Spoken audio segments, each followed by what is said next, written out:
所以这一款酒应该是雪莉图，非常重雪莉，我就说嘛，有那么难猜吗？对，其实这顺便可以跟大家讲一下，就是如果是早期的飞迪跟百富，只要上面写古巴的，其实都可以收。为什么？古巴是被美国禁运。这个 K 大他自己说，他其实以前有个小昵称，大家都不知道。我们现在在此公布，百富小王子。该涨的时候会涨嘛，是该说的时候会说啦。我觉得学到好多哦。对，今天很多知识。K 大老师，你真的好帅！我刚刚一喝下去的时候，我吓到哎，它的香气整个在嘴巴里面是那种爆炸的状态。有人的地方就有江湖，有酒的地方让你舒服漂亮。欢迎收看里奥社长来啤酒，我是里奥。我觉得啦，咱们今天要带观众到哪里去呢？到每个男人心目中的梦想酒窖。每一个收藏威士忌的男人，我要有一个自己的酒窖，而且这个酒窖是所有人不能进来的，这是我的小天地，而且还要放一台电视，还要放卫生纸。什么东西啊？那是那种吧。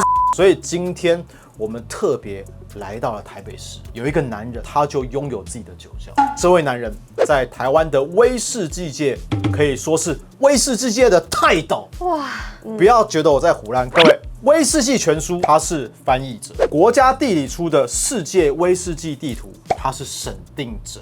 这本我有看过，超好看。各位，酒讯杂志2009年出的威士忌100品饮，他是作者，他还是全台湾4位其中1位的 Master Keeper， 他也是台湾单一麦芽威士忌推广的先驱。如果你说麦卡伦把单一麦芽推广出来，但是你必须得知道一件事情，单一麦芽是这位 K 大所推广出来的。我讲到现在，你们是不是受惊了？就怎么可能？这台湾怎么有这种人？各位，我们就欢迎人称 K 大的姚和成，欢迎大家好，欢迎来到 Kingfisher 小窖。我们现在欢迎到我们的 K 大来到我们的现场，不是来到现场，是来到他家。你什么时候开始拥有这个酒窖的？开始知道说这个酒窖里面要放酒？其实并不是很刻意的，因为基本上原本地下室就堆杂物，酒越买越多，你要找地方放，因为我们放酒要放阴凉地方嘛，对，所以就开始把一些酒放下来。那放下来的时候，一开始是放威士忌还好，就是基本上底下温度不是很低，可是湿度蛮高的，所以就放威士忌都还 OK。那后来因为开始喝葡萄酒。喝葡萄酒之后，就觉得说可能要让这边温度稍微低一点，比较好保存，所以后来就先装了冷气。其实我并不是一开始就把它当酒窖去规划，所以其实是慢慢堆下来的。装冷气之后，后来发现原来地下室很潮湿，可是你一装冷气它就会变干，所以就开始装加湿。基本上酒窖就是温度跟湿度嘛，对，恒湿恒温。对，所以事实上后来发现就是说，其实是湿度是很重要。发现最大的问题其实是你隔热，所以其实你看那个天花板这个地方，这个都是隔热，因为你不做，对，你不做隔热的话，你上面那一层它会感湿，就是因为太冷，所以上面会潮湿，就是会影响你的周边邻居啦。因为整栋都是我的啦，所以是影响我的仓库。是他刚刚讲一个重点，有没有听到？整栋都是我的。失礼了，所以才会有地下室嘛，不然的话你不太可能有地下室。所以你是逐步的，一开始是地下室，然后最后放酒，然后呢，有湿度，再装了冷气，然后最后恒湿恒温，然后再加了隔热，然后你的小窖就形成了。我这边目测酒，我觉得有没有超过2-3千瓶以上？绝对超过。所以这是男人梦想中的一个酒窖，不管你是有3瓶5瓶，你可以逐步的。其实一定都是逐步的啦。那除了这个酒窖就是这个问题以外，对不对？第二个部分是我们其实今天来要问最关键的问题，就是你收藏了那么多酒，有没有一些比如说收酒的一些想法关键啦，或者说其实没有，反正我看到就买。为什么会收到这种程度？一开始一定是因为喜欢喝嘛，喜欢喝你觉得想喝，然后你就会想留一些酒下来，所以大部分人收藏都是从这样开始留了一些酒之后，你就会觉得说我想要有一些特别的，人家没有的，那你就会开始想说有哪一些是人家没有的，然后可是我很想留下来的，所以你一定会有2方面，一种是你想喝的，一种是你想要展现你自己的。对我来讲，其实是有一点混合在一块啦，可是绝大多数是我还是想开来喝的。这坦白讲，这是男生的一个心态问题。男生就是这样，就是我想要，我就想要得到它，然后得到它了以后，我又不想要让别人看到，所以我就要把它关在地下室里面。那我想问一下 K 大说，就是在这个2-3千瓶的酒窖里面，有哪几支是你就是觉得特别印象深刻，然后你就是最重回忆的酒款？其实每一支酒都有它的故事啦，不过有一些就是比较适合介绍的。所以就找一些比较适合介绍给大家看一下。好走。我这边配置主要靠墙就是堆箱，就是我有买一些就是一箱一箱的酒，所以像这边看到的这些箱子里面都是一箱一箱的威士忌。除了威士忌之外，我当然还有一些葡萄酒，所以也有堆箱的葡萄酒。像这边单瓶靠墙壁这边就是葡萄酒的红酒，然后这边3个木质的层架就是我放威士忌单瓶的部分。这支就是现在很红的刚登基的查尔斯国王，当初跟戴安娜王妃结婚的纪念酒，所以它是2桶的混合，一个1948，就是大家都知道查尔斯国王他的出生年份，然后一个是戴安娜王妃1961。它的纪念年份，所以这个我们叫做就是 marriage 的whisky， 就是他们用2个人的年份桶去融合在一块的。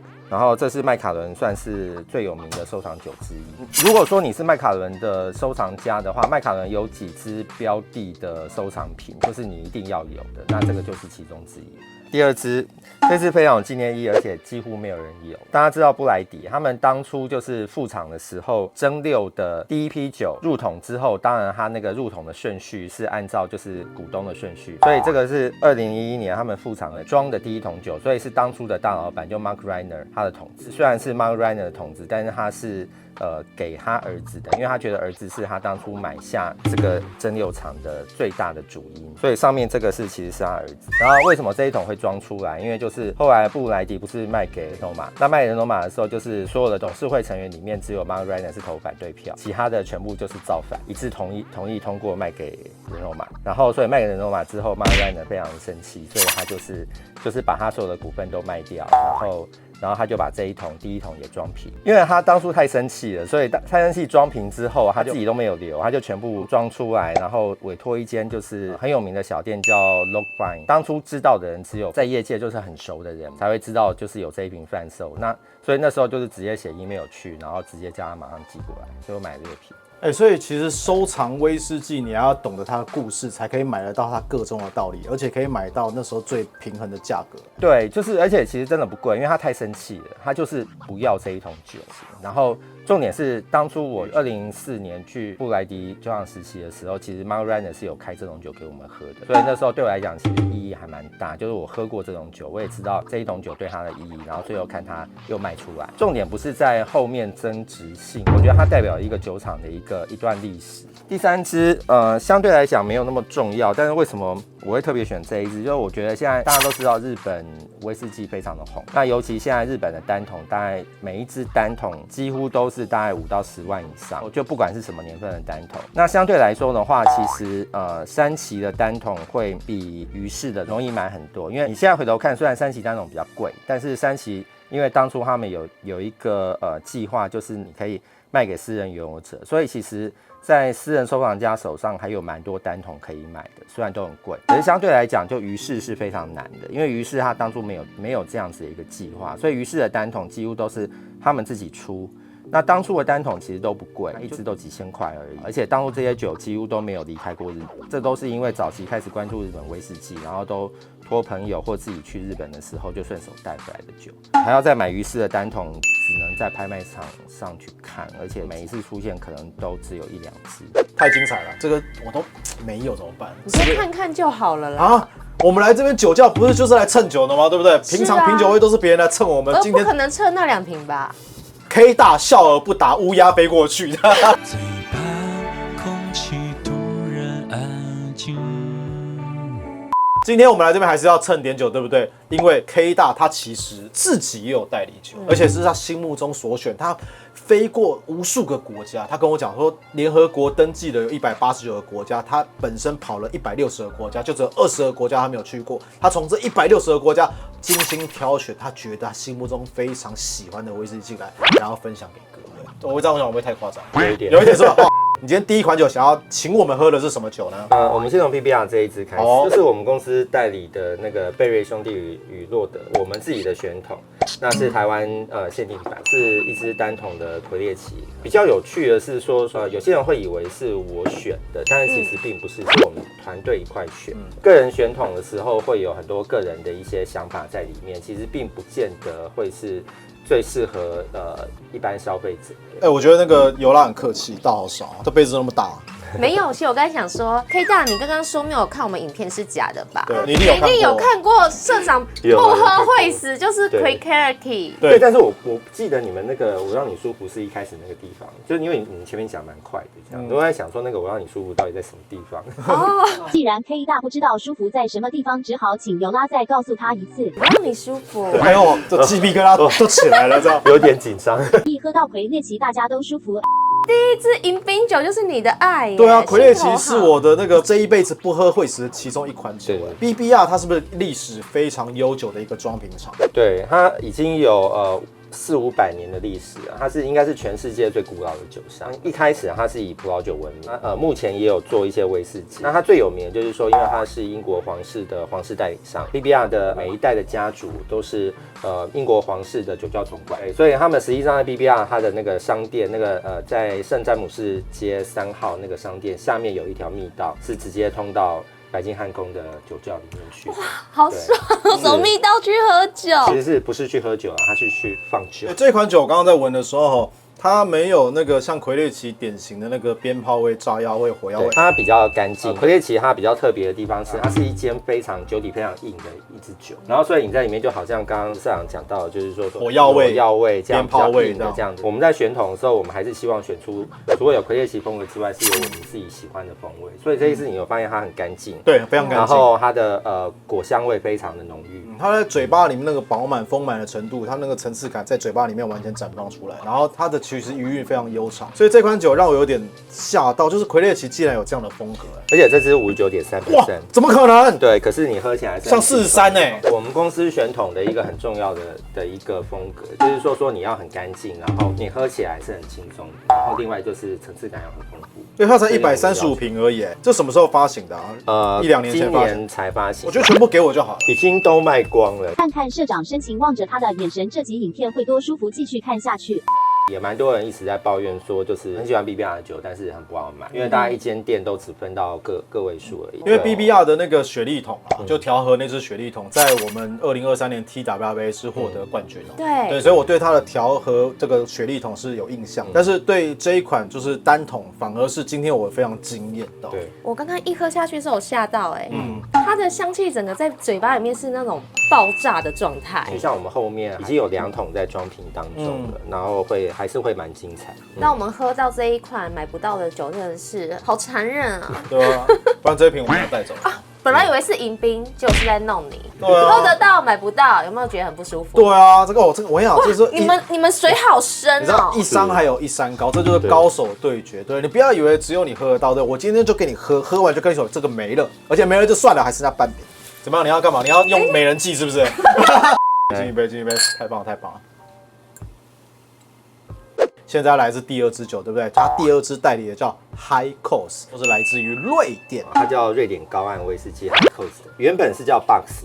然后后来是因为被人家告说 Box 侵犯他们的商标权，小酒厂嘛，反正就没有钱去跟人家告，所以人家写了一封律师函来，他们就乖乖改名字了，真的蛮乖的。当初改 High Coast 的时候，其实我觉得蛮好笑的，就是说人家有 Highland， 所以你要 High Coast 的嘛。对，然后后来他们说不是，他说事实上其实他们酒厂所在地那个地方的国家公园就叫 High Coast， 就是说因为那边是冰河地形，然后所以有非常多的冰河侵蚀的这个海岸线，那个海岸就像那个峡湾一样，非常的高耸，当地就叫 High Coast。那个地方国家公园是被联合国列为就是世界自然景观之一。这一瓶酒也是我们的选桶，我们叫做瑞典高岸的风景系列。这个总共有5支选，就是在那个附近就是比较漂亮的景色，然后当做它的酒标这样子。 5支选桶是什么意思？总共有5个单桶，所以它是一个套组，5个不同的风景。这个套组也蛮特别，就是说一般我们听到5桶的时候，我们想象中1桶都是200-300瓶，对，实际上我们选的都是小桶。它这边看只有64瓶，就是它是用40公升的小桶，我们大概每一支都介于50瓶到70瓶之间，因为看它的那个酒龄跟它的蒸散的状况，就每一桶装出来都不一样，那全部都是桶装浓度。然后像这一支很特别，是瑞典橡木桶，有它的味生土长的瑞典的木材的橡木桶做出来。在瑞典当地采收的橡木这样。这个威士忌的话，他听说它有方形橡木桶。对，但是方形橡木桶已经出产了吗？有出产，已经生产了，有非常小量的装瓶，但不是官方双装。因为为什么我说我对这个瑞典高岸特别有研究，你知道？因为毕竟我也常去瑞典，IKEA 吃肉丸。我上网做了一些功课，发觉它有不同桶型。他发觉他们酒厂很喜欢实验，从什么40公升到135公升到200公升到500公升，他们到处做实验，所以表示他们的商品非常非常多。对，它都有装出来。它其实它有一半以上的桶子是属于小桶，小酒厂其实要赚钱啊，就是要快速的拿现金回来。大桶熟成就慢，所以事实上其实它有一半以上的桶子都是小桶，都是因为希望加速熟成的关系。这味道好特别，闻起来有那个沙士的香气。因为这一款太干净，所以它跟它形成强烈的对比。对，然后这款酒它感觉就是比较复杂度较很高哦。瑞典橡木实际上就是欧洲橡木的同一种类型，欧洲红橡木。那跟我们一般常讲的，就是西班牙的红橡木是同一个橡木的种类。那你在西班牙那边是比较热，在瑞典那边是非常寒冷，所以它的种植出来状况又有一点不太一样。欧洲红橡木它是一个单宁非常重的，所以你看就是说实际上这个酒色是非常深的，就是因为来自于那个橡木本身的单宁。那这个欧洲红橡木本身是处女桶，橡木的刺激是很重的，对它的那个木质香料味非常非常重。欧洲红橡木的特色就是非常多新香料的味道，然后你在入口的时候那个口感的刺激是比较重。High Coast 本身特质是它的新酒是很干净，所以就是说就算是用到这么重质的这个酒，然后又是加速熟成啊，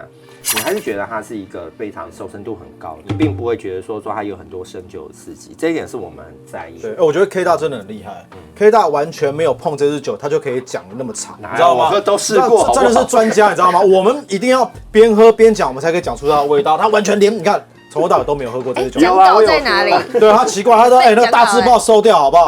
口感非常的饱满，比较肉桂跟蜜饯的味道在口感里面，它比较偏向于暗色果实，但它闻的时候是比较新香料味。我那时候做功课的时候发觉一件事情，瑞典它是北纬63度，所以非常非常寒冷，冰天雪地的位置。事实上，它的那个熟成速度是非常非常慢的，对不对？很多人就会很讶异说，为什么这样一支这才5年多的酒，对，然后怎么会熟成度这么好？那当然，第一个原因就是说是他们是使用小桶，当你接触面积越大的时候，它的熟成速度就会越快。那第二个原因是很多人其实有点忽略掉，像我第一次去的时候1月多去，它其实白天是到10几度，快20度，温度还蛮温暖的，就还蛮温暖。可是你到半夜的时候是接近0度，在夏天，光是一天的温差就有大概差不多20度。我们在讲熟成的时候，有一个很重要的是跟木桶的交互作用的一个问题。这么大的温差的时候，你在白天的时候，其实它那个酒液会膨胀，热胀冷缩，所以它会把那个酒压到木头里面去。可是你在半夜，它一下子又缩回来，缩回来的时候，它又是那个变成一个负压，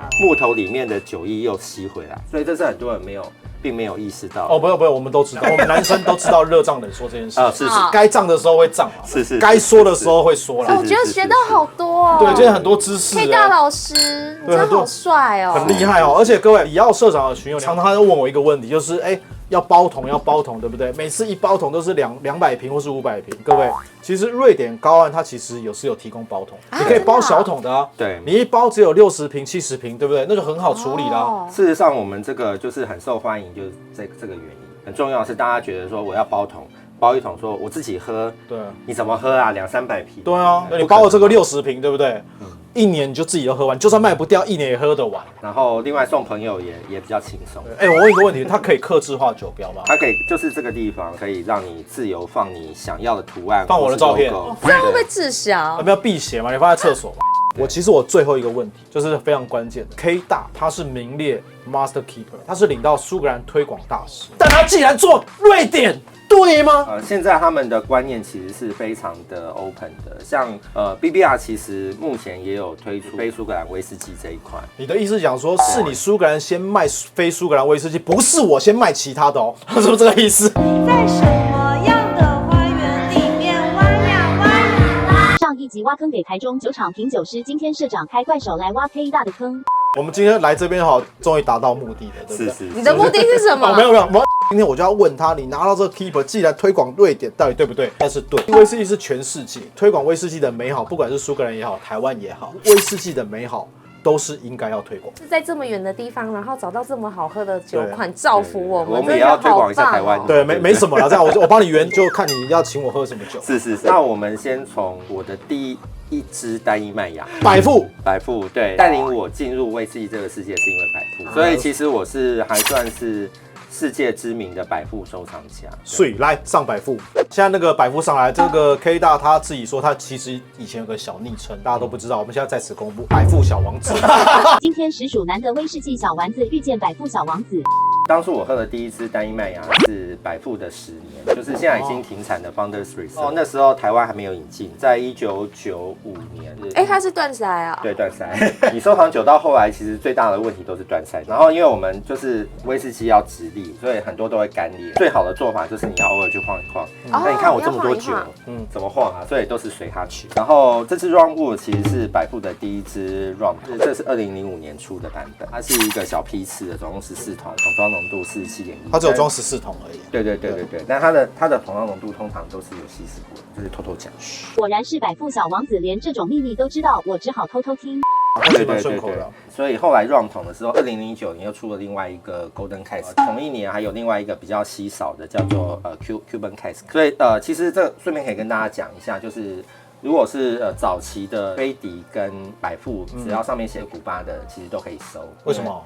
古巴是被美国禁运，对，所以它是一个还蛮不错的一个收藏品，所以它只出现很小的时间。然后后来更晚一点，就到2017、18年左右，它出了另外一款叫 Caribbean Cask。目前大家还可以买到的是 Caribbean Cask， 就是味道风格会很接近，但实际上就是说你在收藏的时候，它会有一些不一样的一些价值存在。像 Rumwood 这一支是最难收的，就是因为它是最早出来。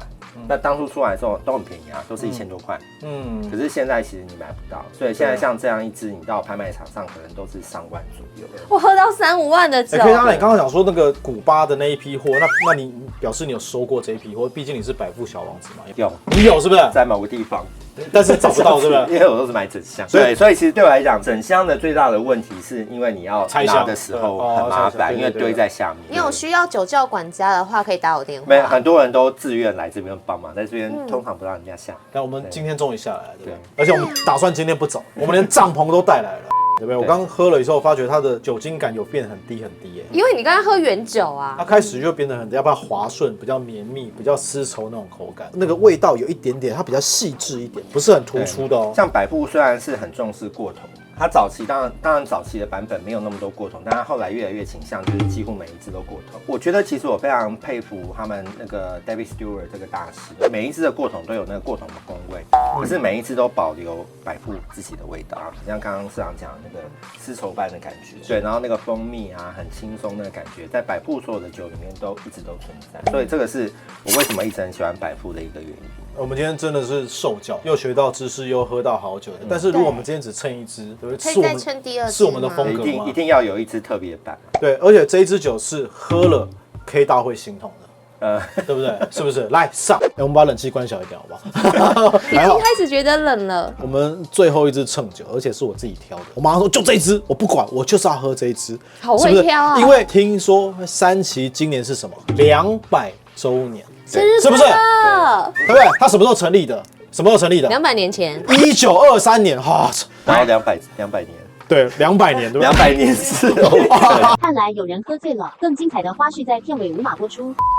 真的很贵，就是大家都知道三旗现在随便一支单桶就超过10万，它是单桶。那这一支是日本的 Whisky Life 10周年，就是很有名的威士忌酒厂。它在日本那边很早就开始做了，那它蛮厉害的，就是说它在日本的 Whisky Life 10周年的时候，他们居然有办法说服三旗帮他包桶，不只是三旗，他总共说服了就是重要的这些酒厂，总共6间。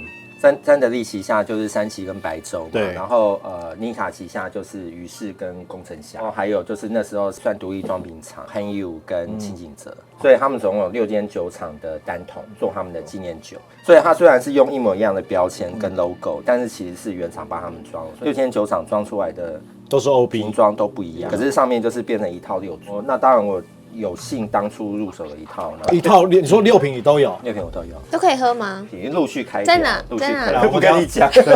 还聪明。对，我们还有第2集，我们还有第2集。对，但是就是这种酒，当然你拿去拍卖是很夸张，就是你六支一组出来，可能就是300万，其实是蛮夸张的。但当初因为我还有幸入手，而且就是说我也蛮感谢台湾乌斯奶办，就是黄培俊，对 Eric 他当初愿意放一套给我，所以我当初的协议就是说我收进来绝对不会卖出去，你就把它开来喝嘛。对，我就是开来喝掉。所以我们现在跟 Eric 喊话，对不对 ？K 大他做到他的承诺，开来喝了。而且这款酒我刚喝的时候，我只有一个感想，它的蜜饯跟肉桂味。暗色果实的味道冲到我的脑门，非常非常的厚重哦，所以这一款酒应该是雪莉桶，非常重雪莉，我就说嘛，有那么难猜吗？我跟你讲哈，在苏格兰 Richard Peterson 叫神之鼻，对不对？你知道在台湾有一个人叫神之蛇，你知道是谁吗？现在就坐在你旁边，是不是？对啊，你又安静了，又乌鸦飞过了，是不是？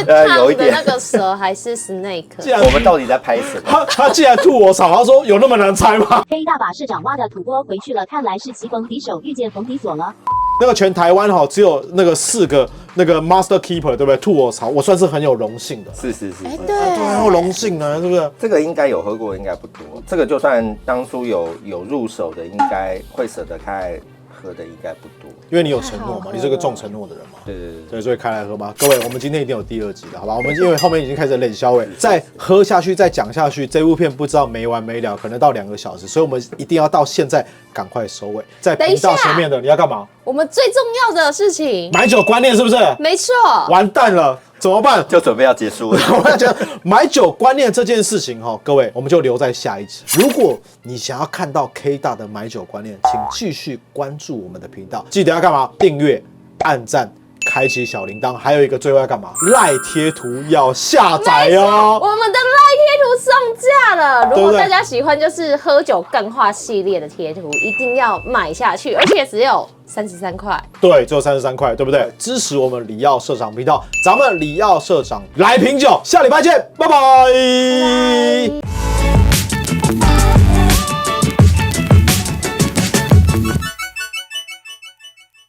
200年是 OK 吧？不是，你讲错了。三期成立于1923年，所以200年是3期。1923，9加200，现在100年啦，2023嘛。